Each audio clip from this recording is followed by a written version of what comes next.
Hey guys, it's Jolene and this is Suki. Hi Suki. Hi pretty girl. This is one of my beagles. The other one's over there. Say hi to Neville. Neville's over there. This is Suki. There she is.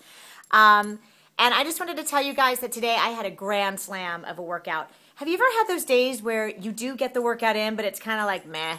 I did it, but meh. Well, I have those days too. Some days the workouts are incredible. Some days they're just kind of done. You know, you did it, but that's really all it was. Today I did T25. I'm going to love T25. I'm going to love T25 when it comes out because it's 25 minutes. Okay, get down now, dog. I'm really looking forward to that. And I love how it's working my core. Hi, Neville. Did you want to say hi too?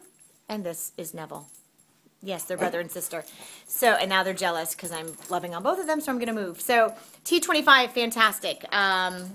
The core workout really is working my core. There's a lot of movements in there that are similar to hip hop abs, but I only had 25 minutes today to get that done, and I had to get done pump and burn. So, I did an hour of just some really good work, and I gave everything to it. So, today was one of those days where I really just hit it out of the park.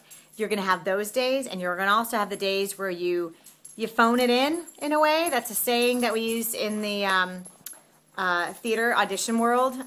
Phoning it in, meaning you did it, but maybe it wasn't your best effort. And those are okay too, because what are we trying to do right now? We're trying to develop consistent habits. So whether you hit it out of the park or whether you just get it done because you know that developing consistency is going to help you in the long run, at least you got it done. Okay, so develop consistency, know that you're going to have days that are amazing, and know that you're going to have days that are less than amazing. And both are okay because you got it finished. Take care. Bye.